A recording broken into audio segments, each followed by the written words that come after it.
ওয়ামান ইউতিইর রাসূল ফাকাদ আতা আল্লাহ।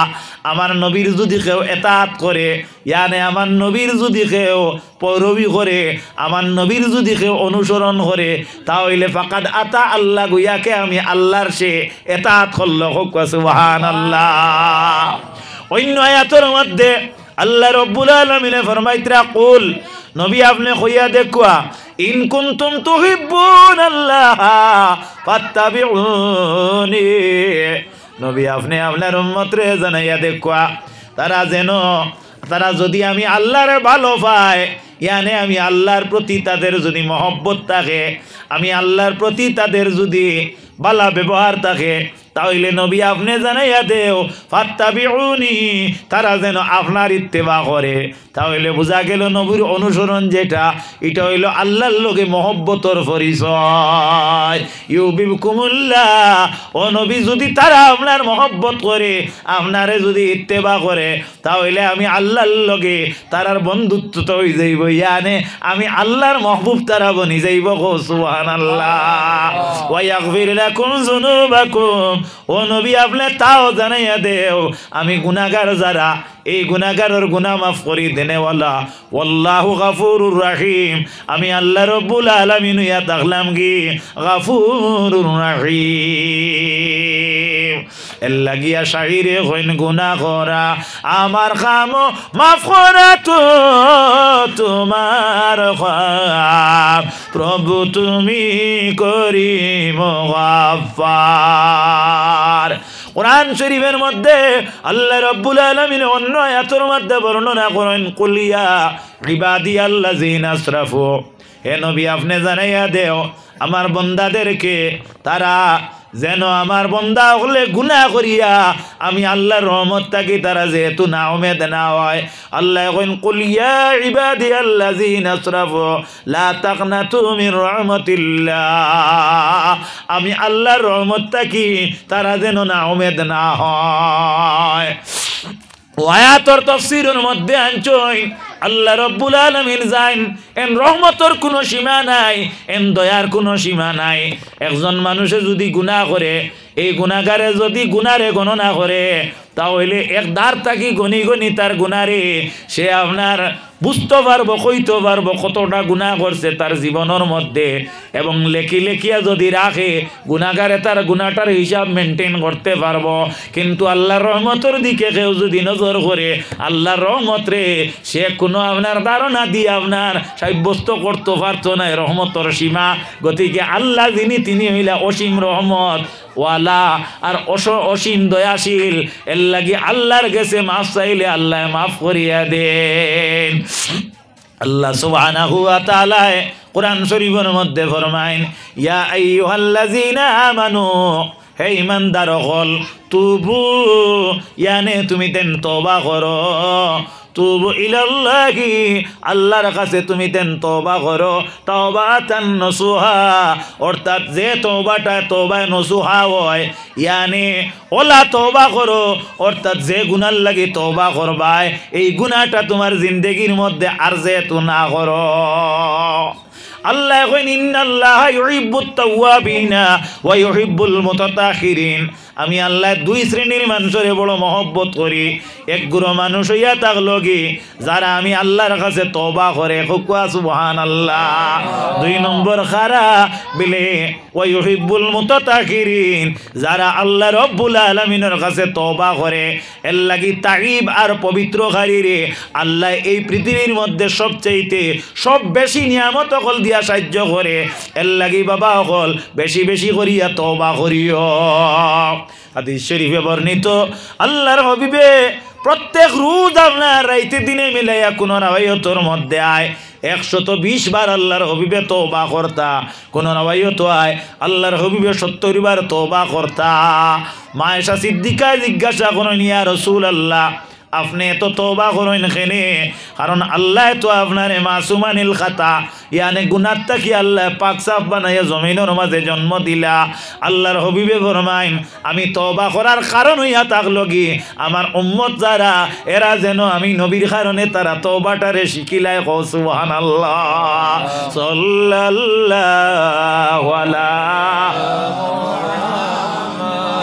সাল্লাল্লাহু আলাইহি ওয়াসাল্লাম সাল্লাল্লাহু আলা মুহাম্মদ সাল্লাল্লাহু আলাইহি সাল্লাল্লাহু আলা মুহাম্মদ সাল্লাল্লাহু আলাইহি।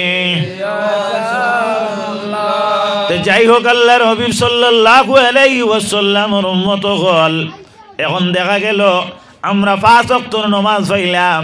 এই 5 ওয়াক্তের নামাজের মধ্যে ফজরের যে নামাজ, সেখানে আল্লাহ রাব্বুল আলামিনে উম্মতে মুহাম্মদের উপরে ফরজ করলা। হযরতে আদম আলাইহিস সালাম রে আল্লাহ যখন সৃষ্টি করলা, হযরতে আদম আলাইহিস সালাম রে সৃষ্টি করার পরে হযরতে আদমে অস্বস্তিতা আরম্ভ করলা, অর্থাৎ হযরতে আদমে লড়ছড় আরম্ভ করলা।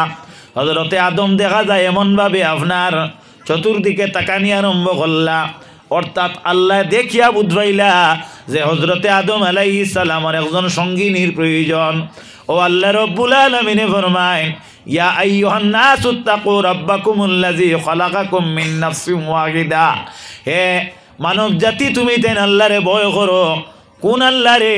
বিলে যে রবে, ও রবরে তুমি তেন ভয় করো। ও মালিকরে তুমি তেন ভয় করো, সে রবে তোমার তান্ডে এক নফস তাকি আল্লাহ ফয়দা দিছ। আমরা একজন তাকি আইছি নানি, এই একজন হরগু বিলেই নইলা কি হযরতে আদম আলাইহিস সালাম আল্লাহ কইন ওয়া খালাকা মিনহা যাওজাহা, আর আমি আল্লাহ তান তাকি তান জুড়ারে সৃষ্টি করছি, অর্থাৎ তান জৌজারে সৃষ্টি করছি, ইয়ানে তান বিবিরে আমি সৃষ্টি করছি। ওয়াবাসসা মিনহুমা রিজালান কাসীরান ওয়া নিসাআ, আর আমি আল্লাহ এই উভয় তাকিয়া অসংখ্য বেটাইনার বেটিনতরে এই জমিনে ফয়লাইছি। সুবহানাল্লাহ। অসংখ্য বেটিনতরে আর বেটাইনতরে কিতা করছি? আমি এই জমিনে ফয়লাইছি। আল্লাহ রাব্বুল আলামিনে কুরআন শরীফের মধ্যে আল্লাহ কামুল হাকিমিনে কইতরা আমি আদম তাকি তান সৃষ্টির মধ্যে জোর দিয়ে আমি সৃষ্টি করছি। হযরতে আদম আলাইহিস সালামর বাম সাইডের একটা হাড্ডি আনে একটা পাতিয়াল, যেটারে আরবি ভাষায় কয় পসলি আর বাংলা ভাষায় কয় পাজর। ও পাজর তাকি আল্লাহ রাব্বুল আলামিনে হযরতে হাওয়ারে আল্লাহ সৃষ্টি করছেন। হযরতে হাওয়ার নাম আসলো হাওয়া, কেনে রাখা হইল হাইয়ুন শব্দর অর্থ ইয়া থাকলো কি জিন্দা। হযরতে আদম আলাইহিস সালাম রে আল্লাহ রূহ দেওয়ার বাদে, আদম আলাইহিস সালাম রে জানদার বানানির বাদে মাটির ফুতুল থাকা অবস্থাতে নাই, অর্থাৎ একজন বিবেক সম্পন্ন মানুষ বানানির বাদে ও মানুষের বাম সাইডের এক পাতিয়াল থাকে আল্লাহ হযরতে হাওয়ারে আল্লাহ সৃষ্টি করছেন, যার কারণে জুরখানি কিতাবের মধ্যে আনছেন হযরতে হাওয়ার নাম রাখছেন হাওয়া হইয়া। সঠিক শব্দ হইল হাওয়া না হাওয়া। হাওয়ারে হাওয়া করিয়া নাম রাখছেন। হাইয়ুন শব্দের অর্থ হইল জিন্দা, আর জিন্দার তাকি জিন্দা বার করা হয়েছে, এর কারণে তার নাম রাখা হয়েছে হাওয়া। মাত বুঝা গেছে? মাত বুঝা গেছে? তো দেখা গেল এই দুজন রে আল্লাহ সৃষ্টি করছেন, একজন তাকে আর একজন ডে, আর একজন ডে 4টা বস্তুর সমন্বয়ে বানাইছেন। এই খেয়ে বিলে এই নইলে আদম। অবশেষে দুজনের শাদী হইল। দুজন ডে আল্লাহ রব্বুল ইজ্জতে সাব্যস্ত করলা যে ব্যস্তর মাঝে রাখি দিতা। ও ব্যস্ত আল্লাহ জাগা দিলা আদম হাওয়ারে, আর হযরতে আদম আলাইহিস সালাম রে আল্লাহ জানাইয়া দিলা ইয়া আদম উসকুন আনতা ওয়া যাওজুকাল জান্নাতা ওয়া কুলা মিনহা রাকাদান হাইসু শি'তুমা ওয়ালা তাকরাবা হাযিহিশ শাজারাতা ফাতাকুনা মিনাজ জালিমিন। হে আদম, তুমি আর তোমার স্ত্রী সুখে বাস করো ব্যস্তর মধ্যে, তবে সাবধান, এই গাছ যে দেখরা এই গাছের ফল খাওয়া তো দূরের কথা, এই গাছের দ্বারাও তুমি তেন যাইও না। আল্লাহ কইন লা তাকরাবা হাযিহিশ শাজারাত, এই গাছের ফল খাওয়া দূরের কথা, গাছের দ্বারাও যাইও না। সুবহানাল্লাহ। হযরতে আদম আলাইহিস সালাম রে আল্লাহ সৃষ্টি করার কারণে আর আদম রে সিজদা না দেওয়ার কারণে শয়তানে আপনার ফিরিস্তার দল থাকি বার হইল না। মাত বুঝা যাননি? যার লাগিয়া যার ক্ষতি হয় এই এর দুশ্মন হইন না দুষ্ট হই? দুশ্মন হইন না নি। ও দিন শয়তানে আল্লাহর কাছে চাইছি আল্লাহ আমি এর লাগি দুশ্মনী করতাম, আপনি আমার ক্ষমতা দেও, যেটু সুযোগ পাইমু এতু আমি এর দুশ্মনী করমু। ও আল্লাহ কইছেন যা ঠিক আছে তোর এই পাওয়ার দিয়া দিলাম। ও শয়তানে ব্যস্তর সামনে গিয়া খালি খান্দে।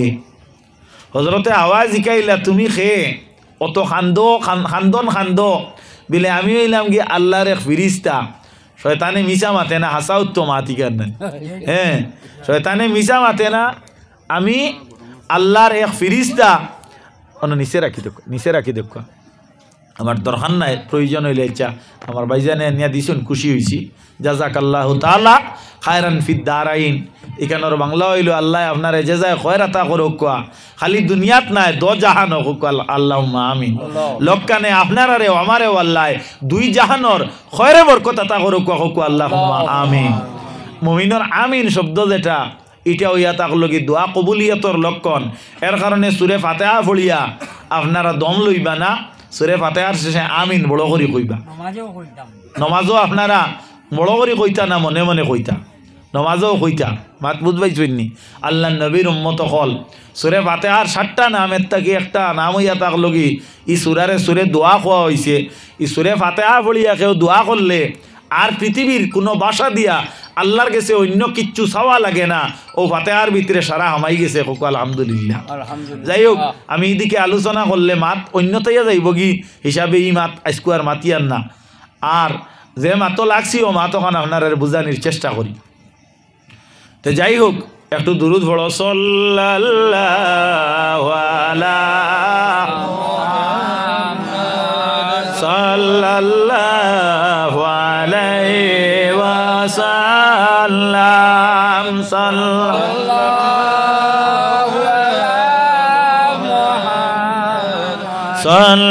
সাল্লাল্লাহু আলাইহি ওয়াসাল্লাম সাল্লাল্লাহু আলাইহি। হযরতে হাওয়া জিজ্ঞাসা করলা তুমি খেয়ে অত কান্দ ব্যস্তর সামনে বিলে আমি হইলাম গিয়া আল্লাহর একজন ফিরিস্তা। আমার খান্দার কারণ হইয়া থাকলো গিয়া তোমার তান দুঃখে দুঃখী হইয়া। বলে আরে আমরার দুঃখে দুঃখী হইয়া তুমি এখানে কান্দিতাই।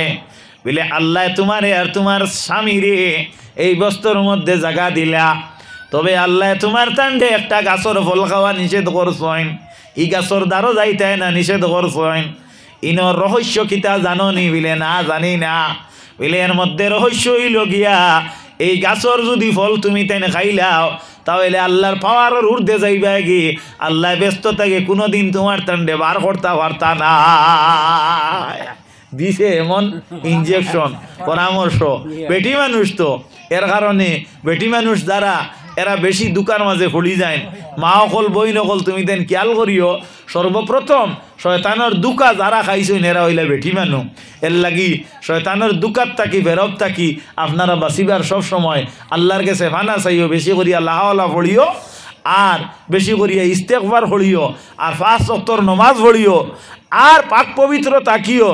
আর আওলাদ বংশ যেটা পাইছো ও তারে মানুষ গড়িয়া তুলিবার লাগি দিল উমেদ এবং চেষ্টা রাখিও, আল্লাহ উপযুক্ত তার ব্যবস্থা দিয়া দিব। হোক আল্লাহুম্মা আমিন। তো যাই হোক, আল্লাহ নবীর উম্মত কল হাওয়া দেখলা তো মাতি কান্টি অত আরামে আসি ব্যস্ত। আর আল্লাহ কইছেন ই গাছর ফলও খাইতাম না, দ্বারাও যাইতাম না। মনে হয় ই গাছর ফল খাইলে তাই না আমরা বার করতে পারতাম না, এতে যাই এবার হইব ও গাছর ফল খাইলেইতাম। ও হজরতে হাওয়ায় ফল খাইলেইছন, খাইয়া বাক্কা কয়েক দিন গেছে বুঝছেন, কোনো অসুবিধা হয়েছে না। হাওয়ায় ফল খাওয়ার বাদে কোনো অসুবিধা হয়েছে না।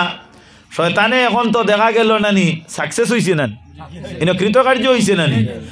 ও শয়তানে কিতা করলো, খান্দনের মাত্রা যেগু আগে জেলা আসলো আরো বাড়াই দিল। আওয়াজ শিখাইলা তুমি আগে যে সুরে খান্দিলা এলকু বুধবাই আরো বেশি খান্দো, তার কারণটা কিতা? বিলে আমি তোমার তান দুঃখ বাড়ি গেছে। বিলে খেনে বিলে তুমি ফল খাবাই ব্যস্ত রইবা আর তোমার স্বামীরে বার করে দিবা। যদি না খাইতাই তে একলগে বার হইলাই মানে এখন না একজনে খাইয়া আর একজনে আনা খাইয়া বিপদও পড়ছো। ও হাওয়ায় দেখলা এক কাম করা যাক, তানে কোন লাইনে খাবাইল যায়। ও হজরতে হাওয়ায় একটা পদ্ধতি অবলম্বন করিয়া একটা প্রসেসে হজরতে আদম রে ফল খাবাইলা খাবানির লগে লগে হজরতে আদম হওয়ার গাত তাকিয়া যা বেস্তি পোশাক আসলো ইটা সারা জরিয়া ভরি গেল আর টাইন টাইন ফায়খানা করে দিলা মাত বুধবাইতরানি এটা বানাইল কোনো মাত নাই। ওই সময় হজরতে আদমে নিজের শরমগারে হেফাজত করবার লাগি 3টা ফাতা ব্যবহার করছেন আঞ্জিরর, আর হজরতে হাওয়ায় 5টা ফাতা ব্যবহার করছেন। এর লাগি শরীয়তের মধ্যে একজন মহিলা মারা গেলে 5টা কাফন দেওয়া হয়, আর একজন পুরুষ মারা গেলে 3টা কাফন দেওয়া হয়। মাত বুঝছো নি? ও আপনার মাঠ আইলো, মাত বুঝা গেছে নি? হয়তো এই মাত আপনার কাছে নয়াও লাগতে পারে, কারণ আমরা ওয়াইজ সিলেকশন করতে জান আপনার টানবালা আর জাইন আসাইতে পারো নেনে দাওয়াত দেই বলা না মানুষ জমতা। এক কাম করো, আনা লাগে আপনার আমরা স্টেটর ভাড়া লইয়াও একজন, এই নাইলে মানুষ জমবা ওইলে কইবা কিতা ইকানোর খেয়াল নাই হেইন লাগে। যাই হোক, আমরা কোনটা জানি না, আপনারা যদি আমরা কইন দাওয়াত দেইন তে আমরা ওলা যেটা জানি কইমু, তবে আপনারা ইটা যেখানে ভাইবা এখানে ভাইবার লাগান ভাইবা। মাত বুঝা গেছি? যাই হোক, আল্লাহ নবীর উম্মত হল আর একটা মাত তোলা না কইয়া পারলাম না। ও যে খাবনো 3 বান দেন নেন, 3টা বান দেন নেন, এই 3 বান কিতার লাগে দেন জাননি? এই 3 বান দেন একজন মৈয়তর সম্মান আছে, বাতাসর কারণে এই মৈয়তরে খাফন সরাই লইতে পারে, যার কারণে এই 3টা বান দেন। এই মৈয়তরে গড় তাকি নিয়া কবর পর্যন্ত রাখবার সময় এই বান্দিগুইন তাকে খবরও রাখার বাদে খোলাও হয়নি না। আল্লাহর হাবিবে ফরমাইন তাহুল্লুল উকদাতু, তুমি তাই এই বান্দিগুন কুলিয়া দেও। বান্দা হইল কিতা কারণে আর কুলিয়া দেওয়ার কিতা কারণে দোকান আমরা জানি লইলে আমরা উপকৃত হইমু। সরে ওকায়ার মধ্যে আনছইন লিউসাহিলা আলাইহিল জুলুস ফিল কবর ইনদা সোয়ালিল মালাকাইন, কবরের মাঝে সোয়াল মালাকাইন আইবা, অর্থাৎ 2 ফিরিস্তা হল আইবা, এরা আইয়া এরারে সোয়াল করবা, এর লাগিয়া ই বান্দিগুন কুলিয়া দেবা হোক। রসুল্লাহ কইসইন, মাত বুঝবাইছনি? তে তো বুঝা গেল আল্লাহর হবিবে যদি বান কুলার কথা যদি হুকুম দিলা, তে তো আমরা মুসলমান মুমিন যারা এরা এই কথা গুমান করা লাগবো যে খবরের মাঝে একজন মুর্দা বইবার উপযোগী জায়গা রাখা লাগবো। এর লাগে উলামায়ে আহলে সুন্নতে খবর যেগু এগুরে আপনার অতটুকু রাখেন করার নিচে একজন মানুষ বইবার জুকা। মাত বুঝা গেছেন? মাত বুঝা গেছেন? আল্লাহ নবীর উম্মত হল হাদিস শরীফ আইছে আতানে মালাকান, 2জন ফিরিস্তা হল আইবা খবরের মাঝে আর 3টা সোয়াল করবা। যাই হোক, এদিকে আমি আর যাইয়ান না, মাত অন্তাকে কাট করি লইলাম। ও হজরতে আদমে খাওয়ার বাদে গাত তাকে কাপড় হয়ে গেল, হাওয়া খাইয়া আনলে কাপড় কইল না, ইনো তো একটা প্রশ্ন আছে না? মাতো না, বড় করি মাতো না, হাও তো বা না খাও না, সঠিক একটা প্রশ্ন নানি? হাওয়ার বেলা কয় না খেনে অন হইল কি মাত ওখান অধীনস্থ মানুষে, অর্থাৎ আদনা মানুষে, এক সমাজর নিচর দরজার মানুষে, এক পরিবারের অভিভাবক ভিন্ন তার তলর স্টেজর বেটিনতে উকুয়া আর বেটাইনতে উকুয়া কোনো ভুল করি লইলে এই পরিবারও এই এলাকাত এই অঞ্চলও আমভাবে অর্থাৎ অনির্দিষ্টভাবে আল্লাহ তার গজবর রুলার চালায় না। যে সময় পরিবারের নেতৃস্থানীয় ব্যক্তির উপরে যে সময় বুলর ফাদতাইন ফা মারি দিবা, ওই সময় আল্লাহ আমভাবে পানিশমেন্ট চালায়। হজরতে আদম আসলা গিয়া হজরতে হাওয়ার অভিভাবক, যার কারণে তাই না খাওয়ার লগে লগে তা নশেষ আর হে নশেষ। মাত বুঝাইতাম পারছি? মাত বুঝাইতাম পারছি নি? এর লাগি হুঁশিয়ার থাকবা যারা অভিভাবক হইছেন। আল্লাহর হবিবে হদিস বর্ণনা কতরা আলা, আলা শব্দটার অর্থ ইয়া থাকলো গিয়া অবিধানিক হুঁশিয়ার। হুঁশিয়ার কোন সময় লেখা হয়? ইলেকট্রিক পোস্টও নানি, ইলেকট্রিক পোস্টও হুঁশিয়ার লেখা হয় নানি? বলে এখানে ইনো তার আছে, এনো কিতা আছে, তার আছে, বিশেষ জরুরি, এখানে হাত দিও না, এগু বানানি হয় কিতা দি বলে সিমেন্ট বালি আর তার দিয়া ওলা নানি। আপনার বারেন্দার খুঁটা যেগু ইগুও বানানি হয় সিমেন্ট বালি তার রড ইত্যাদি দিয়া ওলা নানি। মা তখন তো দেখা গেল ইগুত ফিট কাজবাইলে ফিটর খাউজ মরে, ওখান লক্ষ্য করিয়া অগুতো কাজবানি ধরবাই, ও ডিপার্টমেন্টে দেখছে ইগুত কাজবাইলে খাউজ মরবো আর ইগুত মরলে জান যাইব, গতিকে বেটা লেখিয়া তৈ দিছে হুঁশিয়ার। মা ঠিক আছে? ও আল্লাহ নবী ফরমাইতরা আল্লাহ হুঁশিয়ার কুল্লুকুম রাইন ওয়া কুল্লুকুম মাসউলুন আন রাইয়াতিহি। হর অর্থাৎ প্রত্যেক অভিভাবকরে কিয়ামতের দিন আল্লাহ রাব্বুল আলামিনে কিয়ামতের ময়দানও প্রশ্ন করবা, ও বা বলো না তুমি জমিনের মাঝে এই পরিবারের অভিভাবক আসলাই, তুমি জমিনের মাঝে পরিবারের নেতৃস্থানীয় একজন নেতা আসলাই, তোমার অভিভাবকতাটা তুমি কিলা তুমি ইউটিলাইজ করছো। বাত বুঝাইতাম পারছি নি? তে যাও হাজিরিনে কেরাম, তে লক্ষ্য করুকা এখন দেখা গেল আদম জমিনও আইলা, ওখান পর্যন্ত আমরা আইই জমিনও আল্লাহ নিক্ষেপ করলা। হজরতে আদম রে যে জায়গাত ফালাইলা এই জায়গা হইয়া থাকলো গিয়া আপনার ভারতর শ্রীলঙ্কাত সিংহল দ্বীপ হইয়া থাকলো গিয়া চতুর্দিকে জলাশয় আর মধ্যস্থানে শুকনা জায়গা যেখানে ওখানটে দ্বীপ হওয়া হয়। তে ও আল্লাহ সুবহানাহু ওয়া তাআলা হজরতে আদম রে শ্রীলঙ্কাত অর্থাৎ আল্লাহ কামুল হাকিমিন এক দ্বীপর মাঝে নিক্ষেপ করলা, বুঝছইনি ফালাইলা। তে হজরত আদম কোন জায়গাতে আইলা? ভারত আইলা। খানো আইলা? আদম খানো আইলা? ভারত আইলা। আর আমরা আদম সন্তান নি না অন্য কার সন্তান? মাতিবা তুলা আদমর সন্তান। আমরা আদমর সন্তান জেলা কইয়ার হিন্দু ভাই বন্ধু যারা তাই তাই নকইন আমরাও আদমর সন্তান, কিন্তু তারা আদম রে কইন মনু আর আমরা কই আদম। মাত বুঝা গেছে নি? কইন একই মনুর সন্তান আমরা সবাই। যাই হোক আল্লাহ নবীর উম্মত হল। তো হজরতে আদম আলাইহিস সালাম ই জমিনও হওয়ার কারণে ই জমিনও বেশি করিয়া খান্দিসলা। আর খান্দনের যে চকুর পানি যেটা যে জায়গাত যাইন খান্দন অন পড়ব না, মাতো না তুলা অন পড়ব না নি। এর লাগিয়া ভারতের জমিনও হজরতে আদমর চকুর পানি সবচেয়ে বেশি পাইছে, যার কারণে ভারতবর্ষের মাঝে আগর নামক বস্তু যেটা এটা উৎপন্ন হয় পৃথিবীর মাঝে ইলে আর কোনো জায়গাত ফলে না। মাত বুঝা গেছে? আমার সাহেব কবিলা ফুলতলি রহমতুল্লাহ তাআলা আলাইহি কইছেন পৃথিবীর সব জমিনের মাঝে যত গাছপালা আছে অত গাছপালাত অনেক অনেক কান্ট্রি আছে, অনেক অনেক দেশ আছে, অনেক অনেক জায়গা আছে। ইটা সব জায়গার গাছপালার ফাত্তাত গন্ধ নাই, কিন্তু ভারতবর্ষর খজুর ফাত্তাতো গন্ধ আছে। মাত বুঝা গেছি? আল্লাহ রব্বুল আলামিনের সুগন্ধি যে আপনার গাছ যেটা আগর গাছ এটার জন্ম ভারতও বেশি, এর কারণে হয় ই ভারতবর্ষর লাখান আগর আর কোনো জায়গাত উৎপাদন হয় না। আপনারা এটা আগরের ব্যবসা আছে না? ও গতকালকে আসলাম রাজনগরও, আপনারা রাজনগর বাদ মাগরিব আপনার 2.5 ঘন্টা আলোচনা করছি। অন যে ভাইজানকলর বাড়িতে আসলাম তাই কইছেন তাই আগরের কারবার করইন, আর কইছেন আমরা ই সাইটর আগর বড় ফলপ্রসূ আগর হয়। যাই হোক আমি কথা প্রসঙ্গে তারারে কইয়ার আগরতলার সাইটও বা ত্রিপুরার সাইটও আগর বড় বালা থাকে বিলে হিদিক থেকেও আমরা ইতাত আগর আরো বালা। আমি উনিয়া খুশ হইছি। আল্লাহ নবীর উম্মত হল তার কারণ কিতা